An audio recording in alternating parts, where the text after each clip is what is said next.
cannot get all the credit. We're just the messenger. You took a shepherd boy and made him a king. Loving God by serving people, praising Him all day. Free at last, He has ransomed me. His grace runs deep. And welcome back to Where Truth Matters. This is the place where I promise you will find raw, honest, and undiluted gospel truth.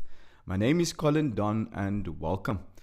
Now, on this part 3 of this episode in dealing with false gods, idols, and high places, I want to zoom in on what the Bible calls high places. Now, in the Bible, high places, or the Hebrew word bamot, refer to elevated sites used for religious worship.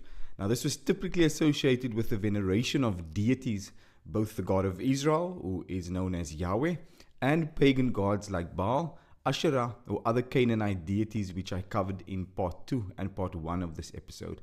Now, these locations or high places were often situated on hills, mountains, or artificially constructed platforms, reflecting a widespread ancient Near Eastern belief that higher ground brought worshippers close to the divine realm. Now, while high places could initially serve legitimate worship of Yahweh, they became predominantly linked to idolatry and syncretism in the Old Testament, earning frequent condemnation from prophets and reformers of those days. Now, I want to give you a detailed explanation of high places in the biblical context, covering their nature, their use, their significance, and the evolving perception of these high places. I then also want to show you how today, in the church, we can find Christians setting up high places in their own lives. So let's dive right in. I want to start with the nature of high places. Now, physically, high places were typically natural elevations like hills or ridges, and was chosen for their prominence and their visibility. You can see an example of this in 1 Samuel 9 verses 13 to 14. Now, in some cases, there were man-made platforms or mounds, possibly with altars, standing stones, or wooden poles, and these were all dedicated to these deities, as you see in 1 Kings 14 verses 23. Now, there's plenty of archaeological evidence which supports this, with excavated sites showing stone altars, incense stands, and cultic objects on elevated terrain. So there's plenty of proof that these high places were indeed used in those days.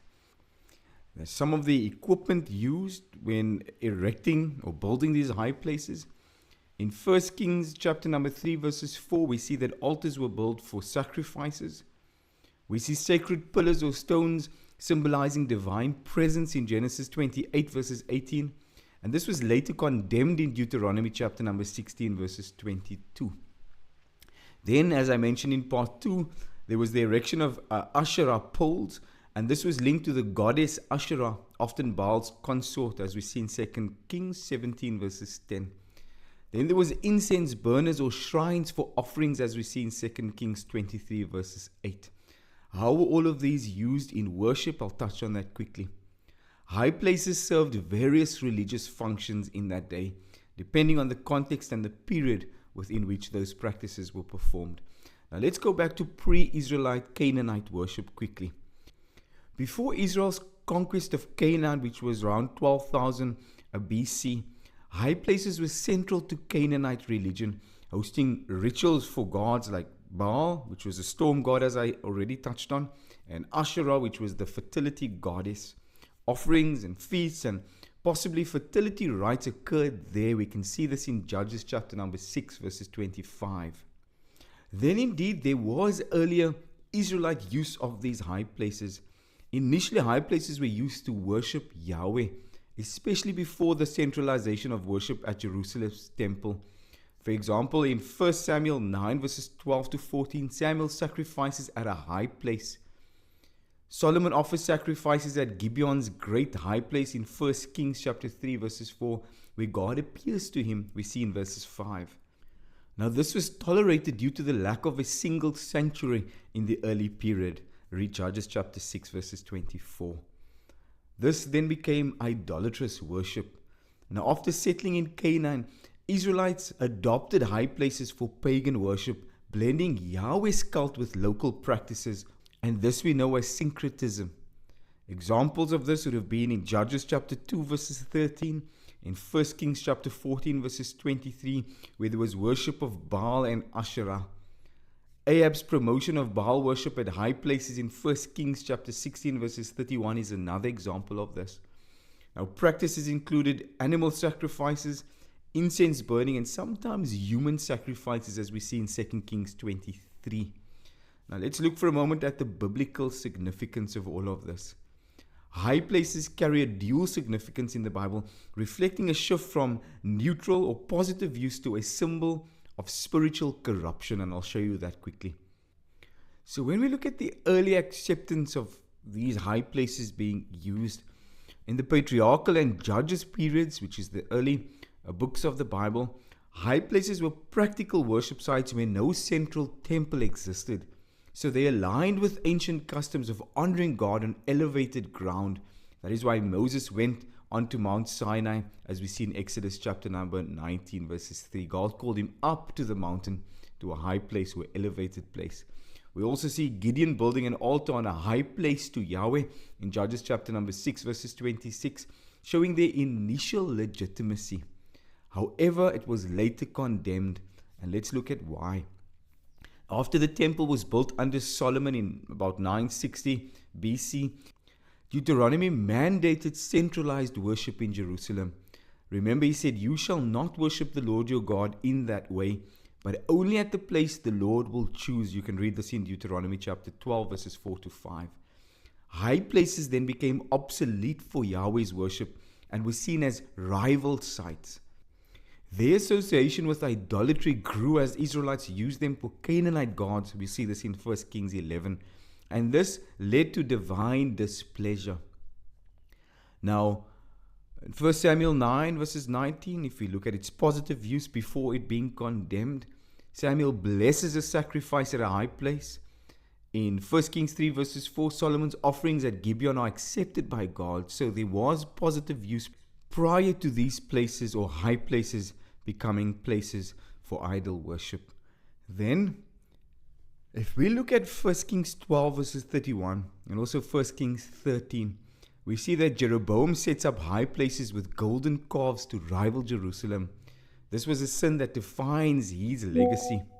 We also see Manasseh rebuilding high places for Baal and star worship in 2 Kings 21, reversing reforms of that day.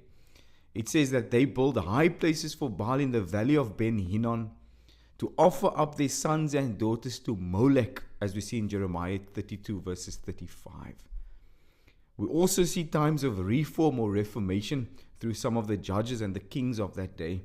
Remember, Hezekiah destroyed high places in 2 Kings 18 verses 4, earning praise as a righteous king. Then we see Josiah sweeping reforms in his day, dismantling high places, killing their priests, and then defiling the sites, as we read in 2 Kings 23. Now this was fulfilling Deuteronomy's call. Why then did they persist? Because despite reforms of that day, high places remained a recurring issue. Rural communities preferred local worship over traveling to Jerusalem, as we see in 2 Corinthians 17 verses 9. There was the cultural influence.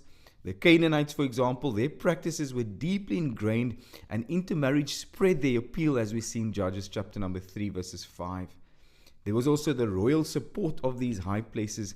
Kings like Ahab and Manasseh endorsed high places for political or religious reasons, as we see in 1 Kings 16. Then there were incomplete reforms. Some kings like Asa and Jehoshaphat, they removed idols, but they left high places intact. Go and read 1 Kings 15 verses 14, also 1 Kings chapter 22. And what this did was it showed their stubborn popularity. Even though these kings removed the idols, they kept those high places because they were popular in that day. Now it is clear that the Bible condemns high places primarily when it's linked to idolatry. There's a violation of the covenant that we have with God.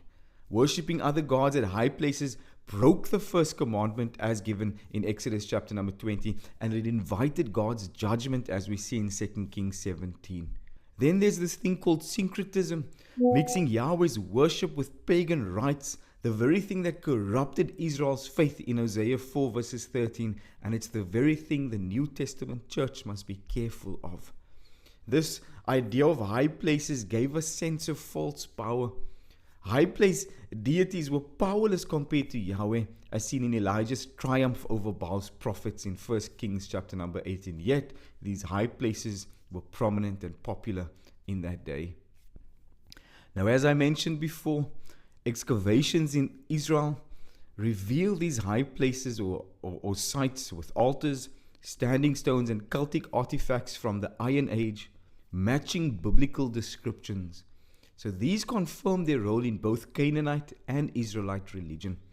High places in the Bible evolved from acceptable worship sites for Yahweh to symbols of rebellion and idolatry as Israel's faith centralized in Jerusalem.